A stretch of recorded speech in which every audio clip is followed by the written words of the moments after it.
This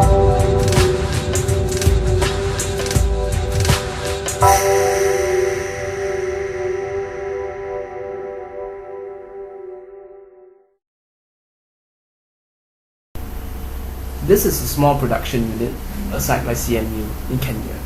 Spanning several acres, maize is grown on this farm. Horticulture crops like fruits and flowers are typically grown. These farmers face difficulty in selling their crops to private sector exporters at a competitive price. This is where CMU comes in to help. CMU provides smallholders with microcredit and working loans to lease blocks of land and obtain farm inputs and ingredients. CMU will further help Kenyan smallholders negotiate contracts with private sector exporters. Relevant technical and management training will also be provided to increase yields and produce better horticulture crops. Hii ni samadi kutoka kwa ng'ombe yangu na pamoja na nyasi aliyobakisha. Sasa nitaichanganya hapa, alafu nichanganye pamoja na mchanga, kisha itakaa hapa kwa wiki 9. Itaoza vya kutosha, alafu nipeleke shambani ili iweze kutumiwa na mimi.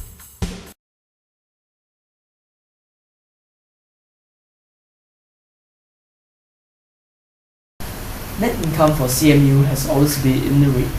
Even with optimistic estimates, it's projected that CMU can only break even 3 years from now, in the year 2006. All is not lost, as there are abundant opportunities in the agricultural sector, which you can look at, especially in the export market, where only 4% of the horticultural produce is exported. Poor financials are the result of RIP not being commercially viable. We will now analyze the underlying reasons. Firstly, the farm collectives are not self-sustainable, as farmers have not been groomed sufficiently to be entrepreneurs. Secondly, there is a lack of commitment, in which we seen from failure to fulfill contractual volume and incidents of infighting. Finally, organizational culture. Being heavily reliant on donor funding that does not fit into this market-based approach. Knowing that RIP is currently not commercially viable, we look at how to fix it, but before that, considerations about stakeholders and recommendation criteria must first be made. In summary, for our stakeholders, smallholders want better lives as they look to earn higher income. Care Kenya wants to change lives of the poor through providing necessary aid and developing and expanding RIP. Donors look to make a social impact, wanting their funds to be well used. And finally, exporters want high profits at low prices and minimal disruption. Our recommendation criteria falls within 4 areas: self-sustainability, commercial viability, resources, and stakeholders' acceptance. Looking at the considerations, there's a need for far-reaching recommendations. However, CMU's present financial state means that it can't do it alone, and will need help from other bodies and agencies to implement our 3 solutions for you. Let's jump straight into our recommended solution for RIP. As can be seen in this matrix, the Kenyan smallholder can play 4 different roles here. Essentially, what your program has done is to upgrade the Kenyan smallholders and chain actors in the horticulture value chain. From here, RIP can evolve in various ways. It can help the smallholders add value through vertical integration. It can also help the smallholders develop into attractive business partners so that buyers will be willing to pay better prices. Or, RIP can help the farmers become entrepreneurs and co-owners of the value chain. This strategy of developing ownership over the value chain is central to our first recommendation, which is the enhancement and ownership of the horticulture value chain. The value chain comprises many activities before the product reaches the consumers in the overseas markets. The current RIP program only enables the Kenyan smallholders to participate in the farming activity of the value chain. We propose to you that RIP be extended to focus on assisting the smallholders to participate in downstream activities along the value chain, such as packaging, exporting, marketing, and so on. You, together with your strategic partners, can work with the Kenyan smallholders to form a joint venture company to produce and export horticultural products. What are the actionable steps that you can take to realize this vision? Firstly, in the production stage of the value chain, you can follow the recommended steps here. As for storage and packaging, you can invest in storage facility that will enable value addition of the raw agricultural produce as well as other steps here. Here are the steps you can implement for the distribution stage as well as the export stage. Moving on to marketing, we suggest that the joint venture company can market and brand locally grown produce as special grown in Kenyan products that are socially responsible and make a difference in the lives of poor Kenyan farmers. To enable smallholders to become co-owners of the value chain, CMU can't do this alone. It needs to form strategic alliances to gain access to the resources, financing, and expertise required to implement the above actionable plans. We propose public and private partnerships in this strategic alliance to set up a joint venture company. We have identified 4 key partners. Let's look at what the partners have to provide. Each partnership can contribute in terms of financing, training expertise for example, and we have 4 big categories. Financing. We hope to obtain seed capital from African Development Bank, microloans from Agriculture Finance Corporation, and even grants from the government.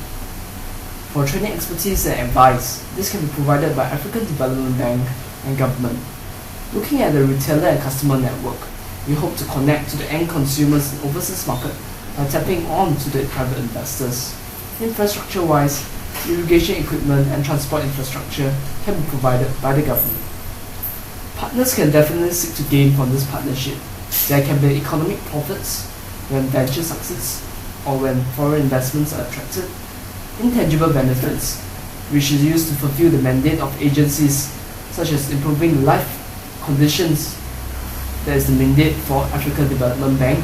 Social development will be through improving income for farmers.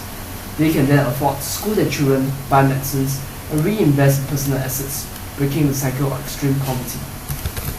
Having covered our second recommendation of strategic alliances, our third recommendation is that you cultivate an entrepreneurial mindset in your staff and managers in order for them to execute the commercial purpose of the REAP program. Give some thoughts to the actionable steps outlined here. We have proposed 3 key recommendations here, and we believe that all 3 recommendations satisfy the decision-making criteria we had established earlier as shown in this analysis. What are the possible downsides? Firstly, these suggestions are significant and the incremental changes required will take a long time to materialize. Secondly, there is a risk that the proposed partnership may get stuck by red tape in multilateral organizations such as the African Development Bank. However, on the whole, we feel that the advantages of our recommendation outweigh the possible risks and limitations identified here. I will now outline the execution timeline of our recommendation. Today in 2003, we hope that you will have accepted our proposal. The short-term action plan covers a period of 2 to 3 years from now.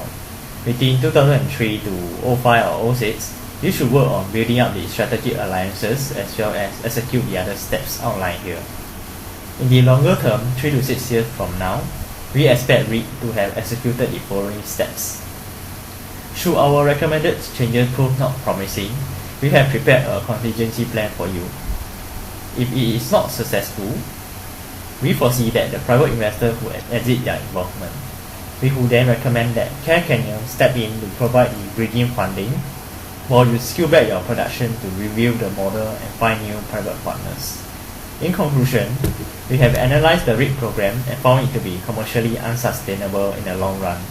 You need to take decisive action to reform REAP using our proposed recommendation, which we emphasize again here. George, the fate of hundreds of thousands of Kenyan farmers depends on this decision that you have to make on REAP. If you don't choose to address these challenges ahead, these people who are living in poverty will not then have a chance to live a better life. If you can get it right, however, you can potentially build businesses and transform lives for the better in Kenya. So take action today, make it happen. Your action today will determine the fruits of success in Kenya tomorrow.